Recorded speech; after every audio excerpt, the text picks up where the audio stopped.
where you can just have them to kind of write out some of their thoughts, and let them know, that just allow them to journal their thoughts and their process of thinking.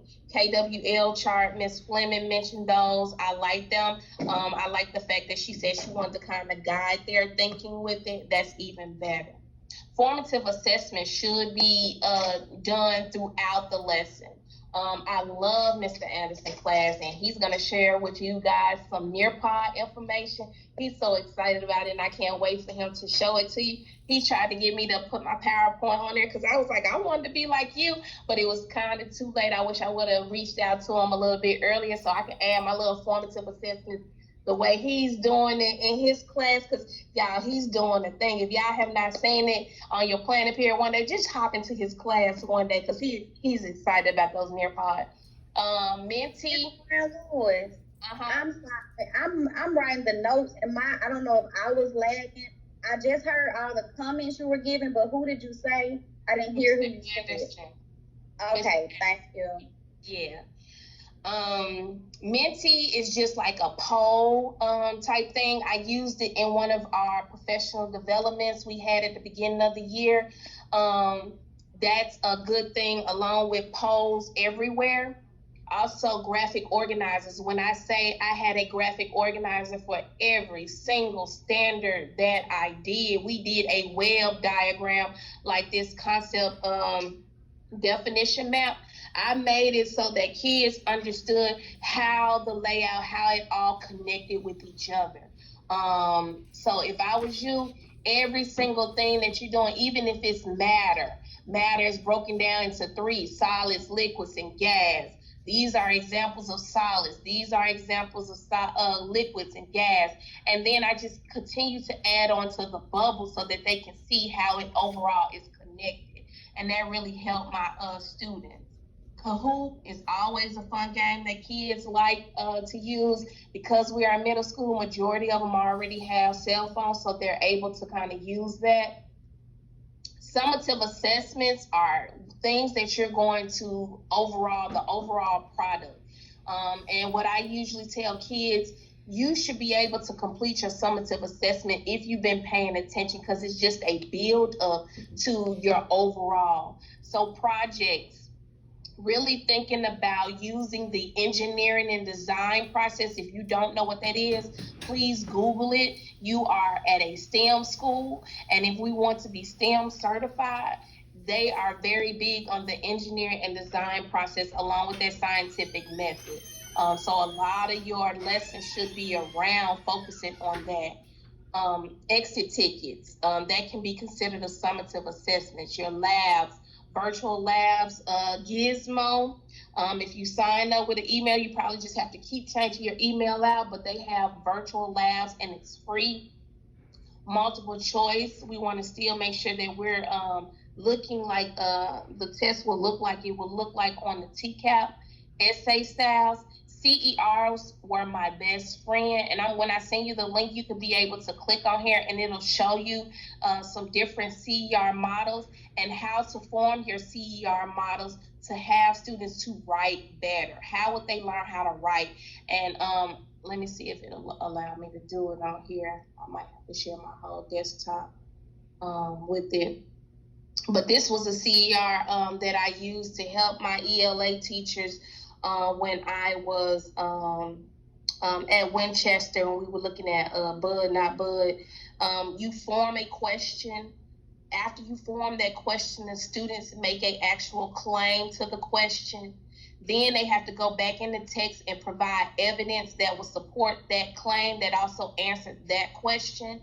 And then they have to give that reasoning. Why is this evidence befitting for this claim, and answer that question?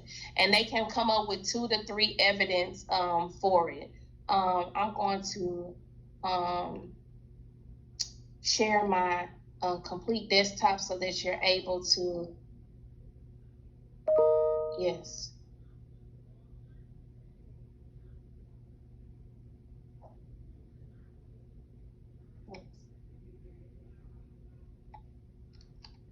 And I'll share with you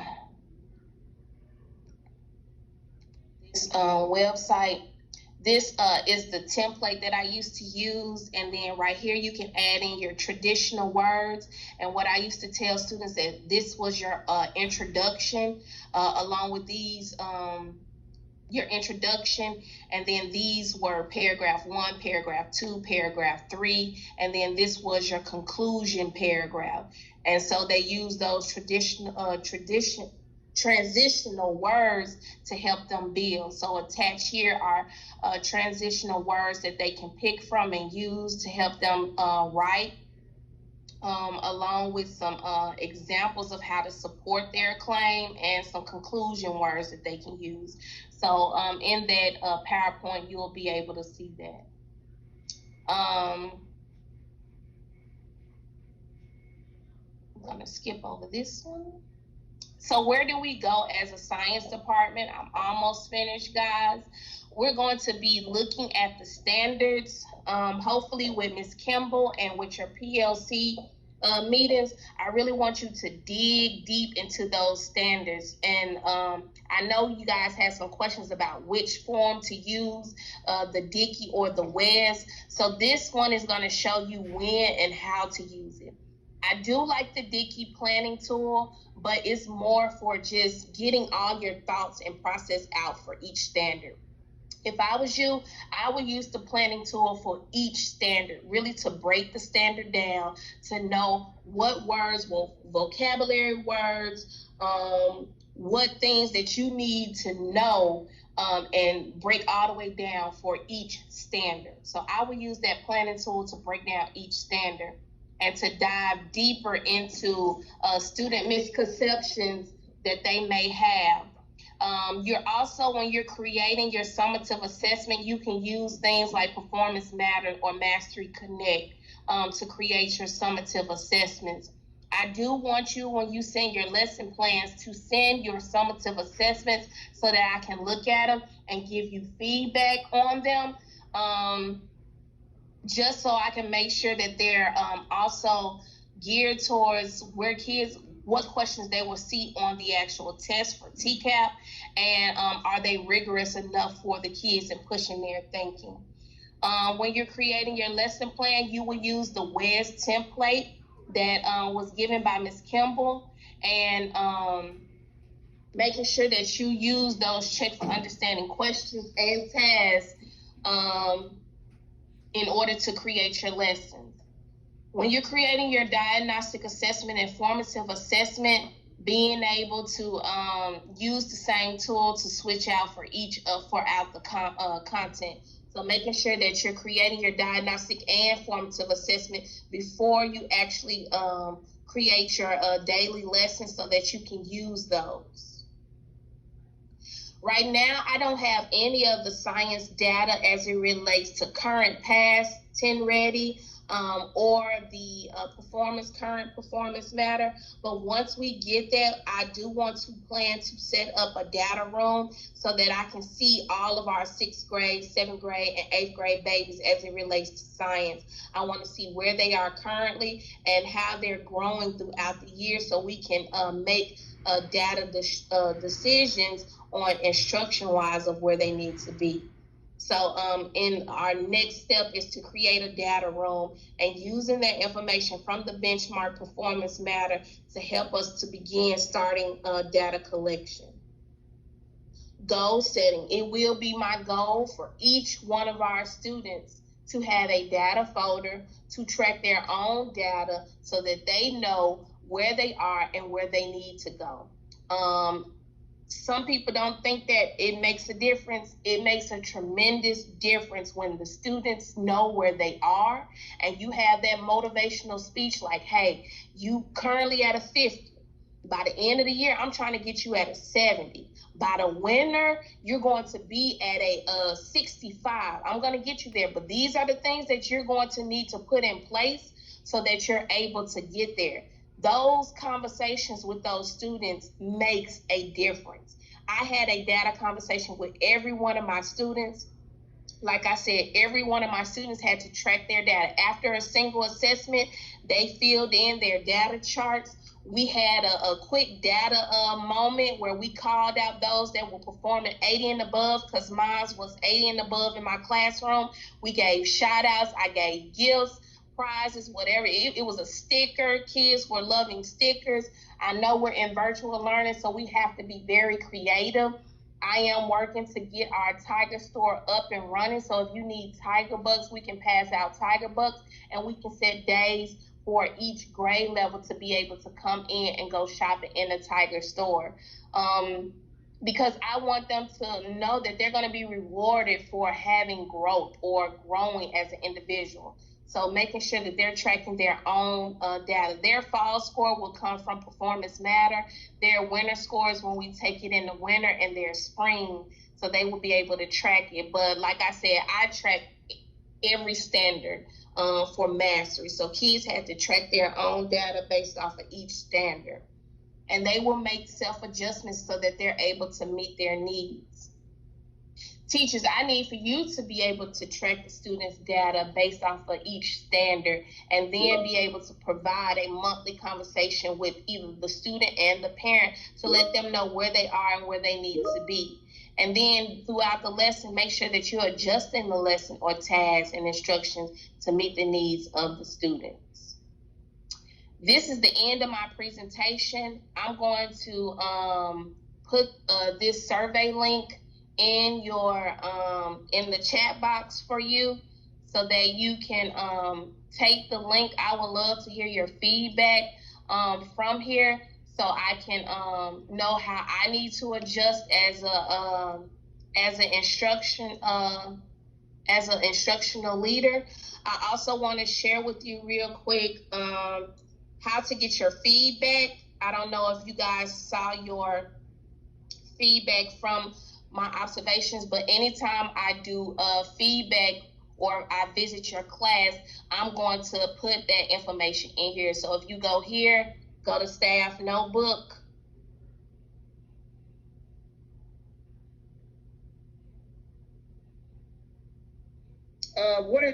Excuse me, Ms. Brown, you went to the left. What did you go first before you went up to the top? So I clicked on the Havenview Middle School Teams folder. So in that Teams folder, I just went to General, and then I went to Staff Notebook at the top. When you go to Staff Notebook, it should be like a little tab right here next to Welcome to Havenview, and you should find your name. On mine, you'll be able to see everybody's name because I have a folder for everybody, but you will probably only have a folder for yours. In there, you should be able to click on your name, and at the top, it should say Classroom Observation, and then you should see my notes right here for the last observation that you had with me. I did talk with Ms. Young so that I can see, do we have a form that we use as a school? She did share with me the forms. So I will now be uploading this form right here, the Havenview Middle School Classroom Walkthrough form. I'm going to show you where you can find these forms at, along with the WES Quick Visit forms. So if you want to get familiar with it for your knowledge, so that when we have our conversations or you see it in your folder, you know where to get it. This is also the copy of the lesson plan document from the WES that you will use to do your daily lesson plan. And then this was the Dickey PLC protocol that I was talking about that you should do for each standard, just to really break the standard down so that you know. If you don't know, the district has already provided you with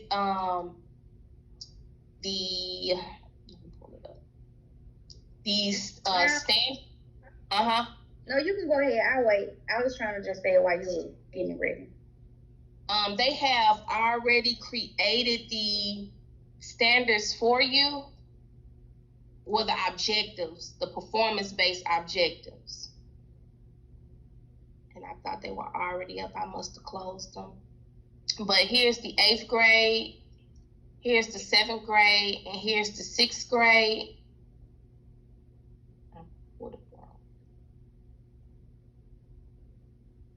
So here are your performance-based. So what they've done was they've already looked at your standards and they've broken down the performance-based objective that you can use in order to teach each subject. So if I was you, I would really look at them because it kind of lays out the order of how to teach the lesson.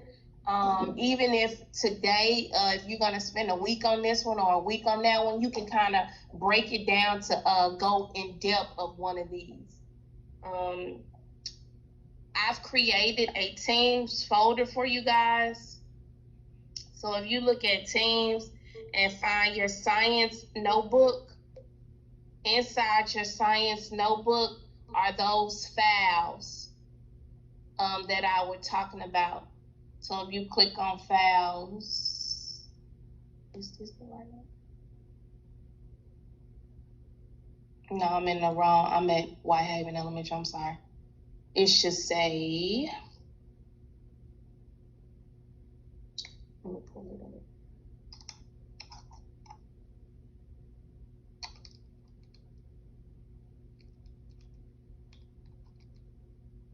Hagen View Science Department. It should say 2020-2021 Science Department. If you go into the files folder, here's all those standard-based performance, the PowerPoint that I'm using today, along with the WES Science Lesson Plan template. If you guys have some information that you want to share in here, you can upload some files also. And this should be able to help you guys with where all the content is. And I'm finished, Ms. Owens. Ms. Brown Lewis, which we're turning in the WES template though, right? You're turning in the WES template to me and Ms. Kimball. I'm not for sure if anybody else you have to share with, but I know you'll share that. And I also would like your assessment that you're going to use. So send me that assessment so that I can give you feedback on it. I try to give you feedback either on the assessment or on the lesson plan. With the lesson plan, I'm not too much going to give you too much feedback unless I just don't understand something, the direction that you're going in, or don't understand the flow of it, then I probably will provide you. Or to enhance your lesson, I might give you feedback on that. But your planning tool is your planning tool. If that's what you're going to teach in class, that's what I'm going to go with. But if I see something that you may want to use, or if I have some materials I might share with you that help you to make the lesson engaging, then I might add that on there.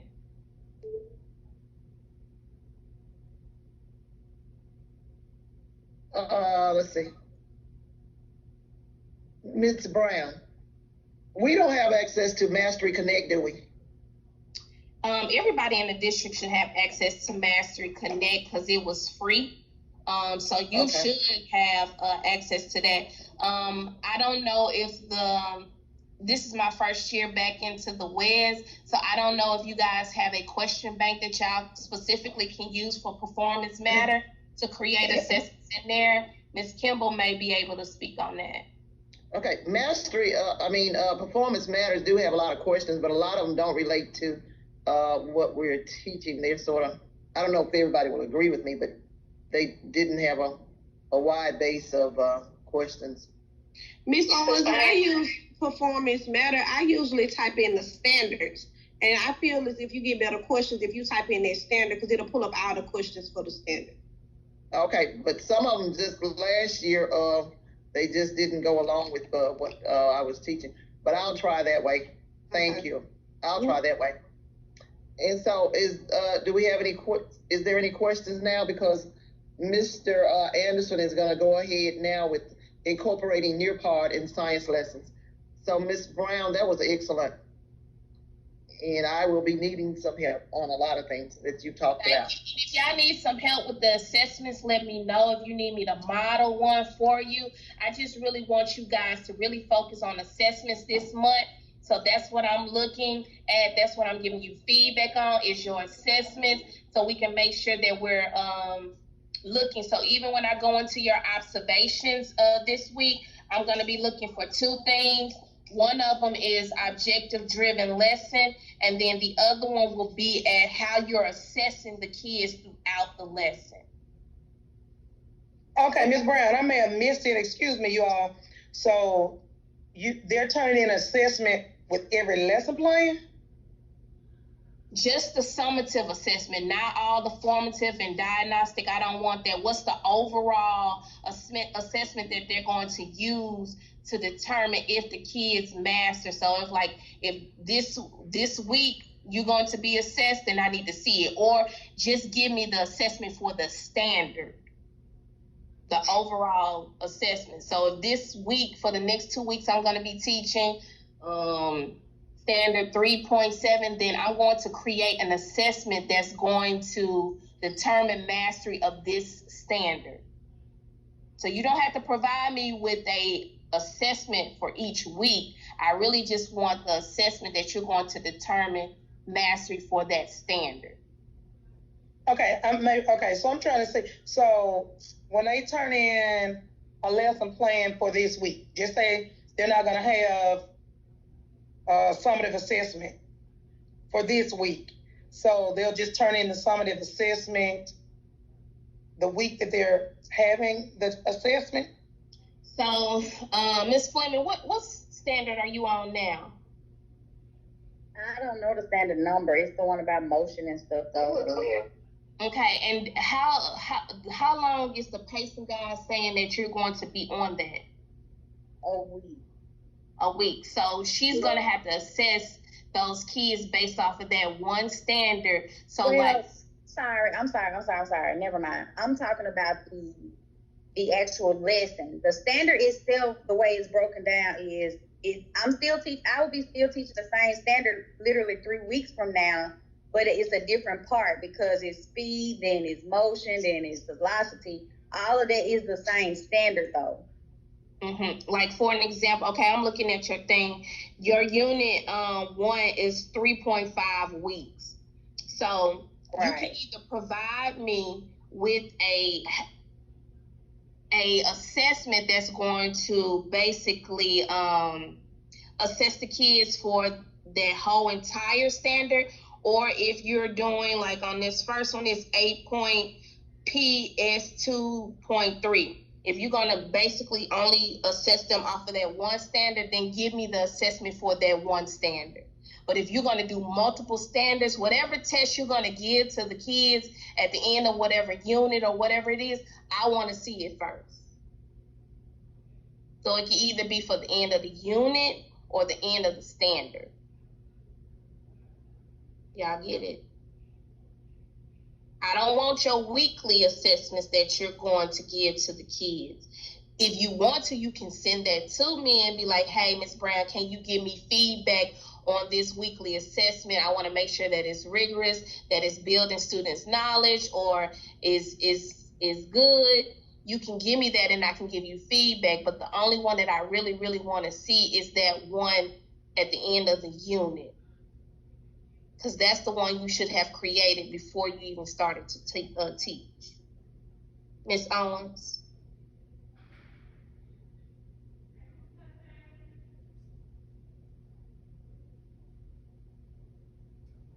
So you're asking for like a test blueprint?